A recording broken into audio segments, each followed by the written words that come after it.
अब हम देखेंगे लाइक फ्रैक्शंस क्या होते हैं और अनलाइक फ्रैक्शंस क्या होते हैं। तो fractions having same denominator are called like fraction.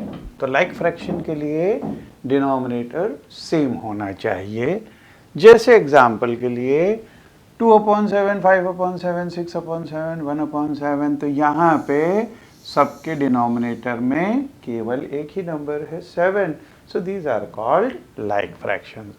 अब अनलाइक के लिए डिफरेंट डिनोमिनेटर्स अगर हैं तो these are called unlike fractions.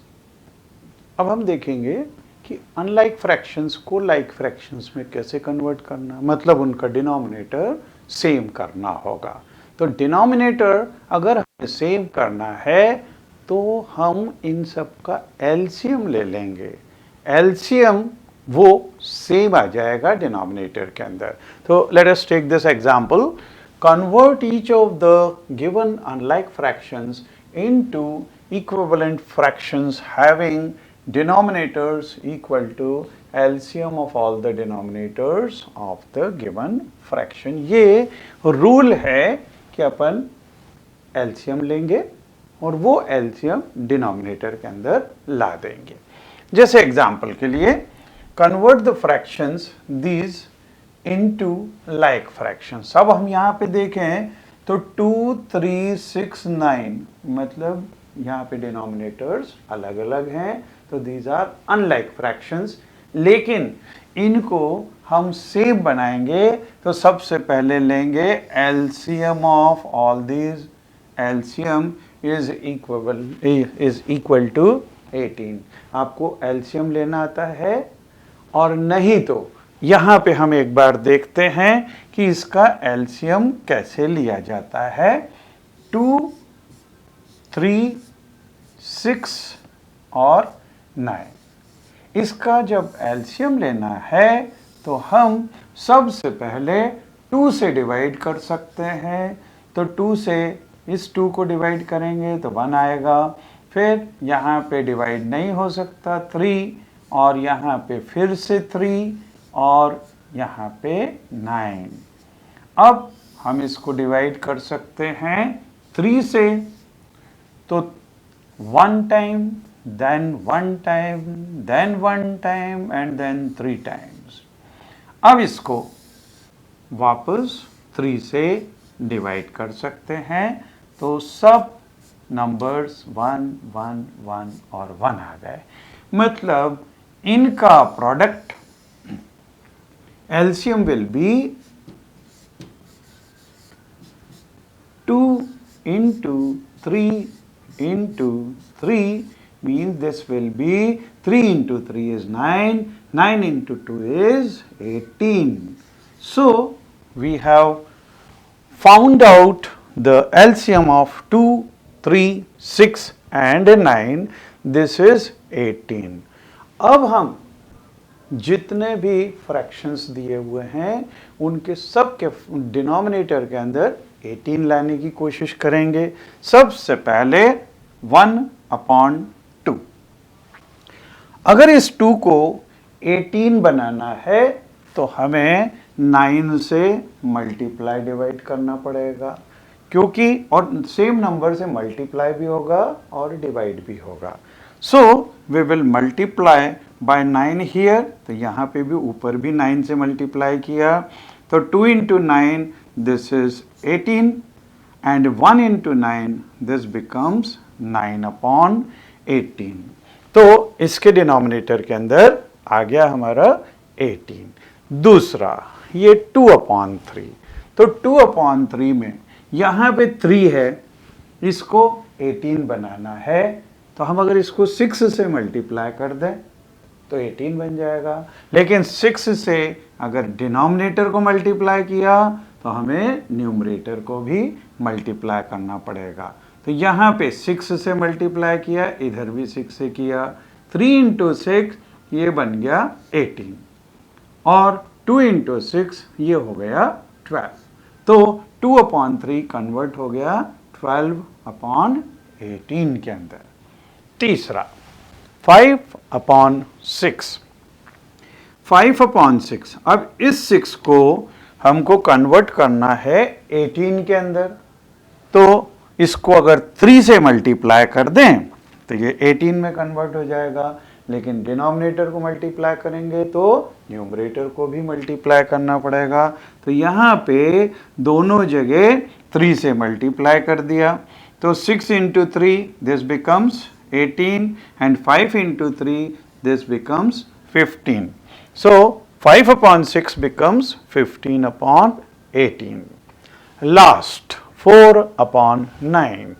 4/9 में इसको 18 में कन्वर्ट करना है तो इसको 2 से मल्टीप्लाई करना पड़ेगा, लेकिन डिनोमिनेटर को 2 से मल्टीप्लाई किया तो न्यूमरेटर को भी 2 से मल्टीप्लाई करना पड़ेगा। So this is multiplied by 2 here, so 4 into 2 this becomes 8, 9 into 2 this becomes 18. तो 4/9 ये कन्वर्ट हो गया 8/18 के अंदर।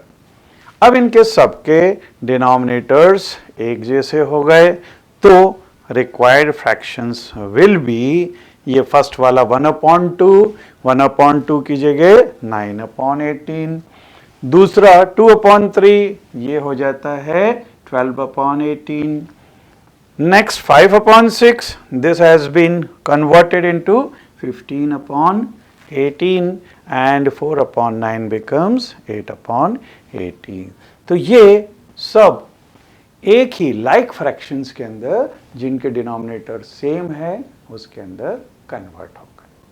तो जब हमने ये देखा कि डिनोमिनेटर को सेम कैसे करना, अब अगर हमने बहुत सारे फ्रैक्शंस के डिनोमिनेटर्स सेम कर दिए तो हम न्यूमरेटर से तो हम कंपेयर भी कर सकते हैं कौन सा छोटा है कौन सा बड़ा है।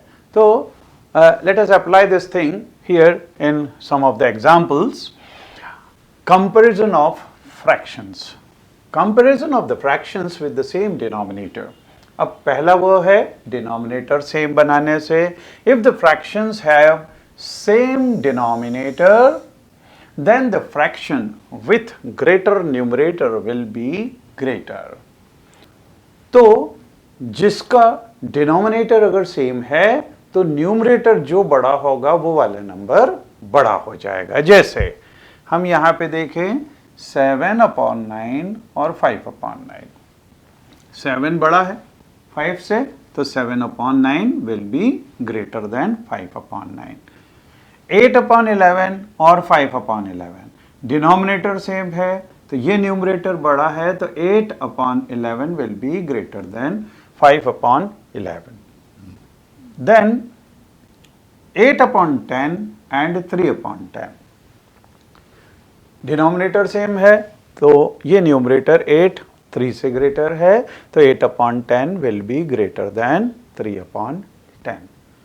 तो अगर डिनोमिनेटर सेम है तो जिसका न्यूमरेटर बड़ा वो फ्रैक्शन बड़ा, और अगर न्यूमरेटर सेम है अब इसका क्या हो जाएगा, उल्टा हो जाएगा, जिसका डिनोमिनेटर बड़ा वो नंबर छोटा हो जाएगा। So this is second rule, comparison of fractions with same numerator. अब अगर न्यूमरेटर सेम है, if the fractions have same numerator then the fraction with greater denominator will be smaller। तो यहाँ पे इस रूल का जस्ट उल्टा है। अब जैसे यहाँ पे देखें, यहाँ पे 5/6 और 5/9 न्यूमरेटर सेम है, लेकिन यहाँ पे ये 6 छोटा है 9 से, तो ये 5/6 ये ग्रेटर देन 5/9 होगा, तो जिसका डिनोमिनेटर छोटा वो फ्रैक्शन बड़ा। ऐसे ही यहाँ पे 4/3 और 4/6, अब ये 3 6 से छोटा है तो टोटल फ्रैक्शन दूसरे फ्रैक्शन से बड़ा हो जाएगा। तो 9/11 और 9/13 यहाँ पे न्यूमरेटर सेम है।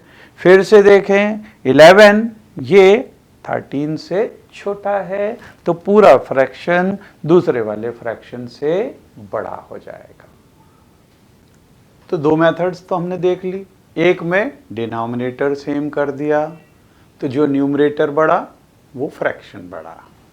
एक में न्यूमरेटर सेम कर दिया तो जिसका डिनोमिनेटर छोटा वो फ्रैक्शन दूसरे फ्रैक्शन से बड़ा। अब तीसरी मेथड होती है क्रॉस मल्टीप्लिकेशन मेथड। अगर हमको दो fractions a upon b and c upon d are any two fractions, then cross multiply the number। ये हमने देखा था, इसको इस तरह से क्रॉस मल्टीप्लाई करें तो एक जगह आ रहा है AD, दूसरा आ रहा है BC। अब इसके अंदर अगर get the value of AD and BC, if AD is greater than BC, then A upon B will be greater than C upon D.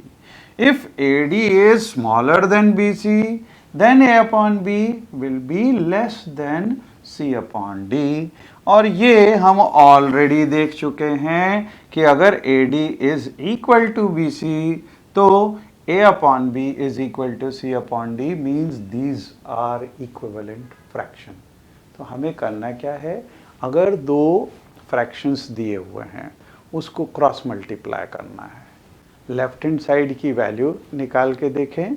अगर लेफ्ट हैंड साइड मतलब AD अगर BC से ग्रेटर है तो फ्रैक्शन ग्रेटर, AD BC से छोटा है तो फ्रैक्शन छोटा होगा, और अगर दोनों इक्वल होंगे तो इक्विवेलेंट फ्रैक्शन बन जाएंगे।